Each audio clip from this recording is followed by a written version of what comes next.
Hello, I'm Dr. Waqar Zaidi, and I'll be talking a little bit about the history of aviation in the 20th century.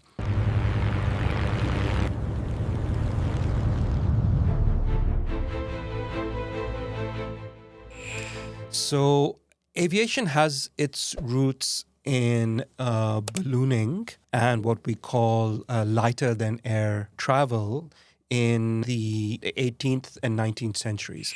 But it's in 1903 that we see the development of fixed wing aircraft by the Wright brothers, which opens up this age of fixed wing aviation. So aerial aircraft. And aviation then spreads very, very quickly. Its initial use is for military observation, where it's mainly used reconnaissance. This is in the First World War, but very quickly it's then used for bombing at the end of the war. On the civilian side, its use is initially for airmail, but then very quickly it begins to be used for transport and then eventually other types of cargoes.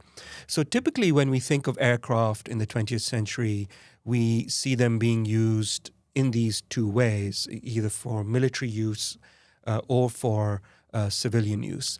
And certainly military use has been very important both in development and in actual use and in the impact it's had on the world around us today.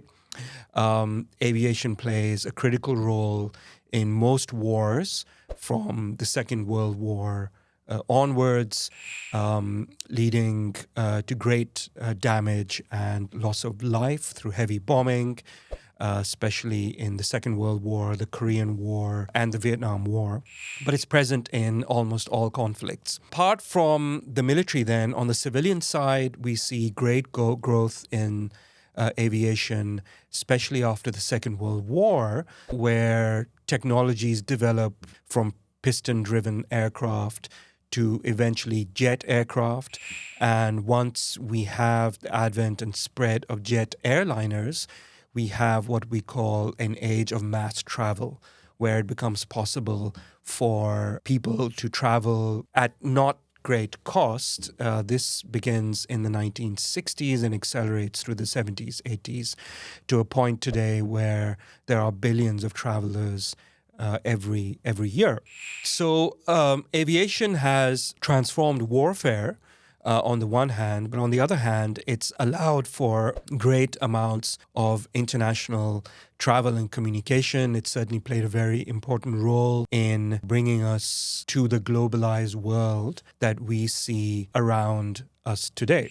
Now, aviation hasn't just meant aircraft or piloted aircraft. It has developed in all sorts of ways.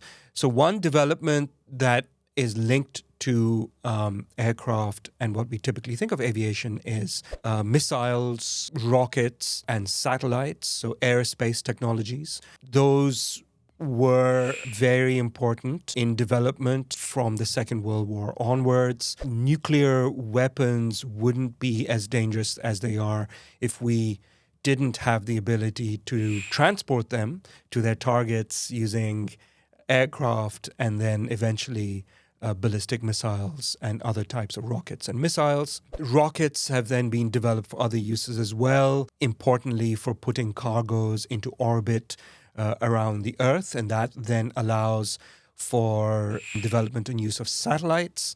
Satellites become very important from the 1960s onwards and are critical today for global communications infrastructure. And then, of course, rockets are also used to explore space, explore our solar system, to explore other planets, and to put human beings onto the moon and perhaps in the future in other places.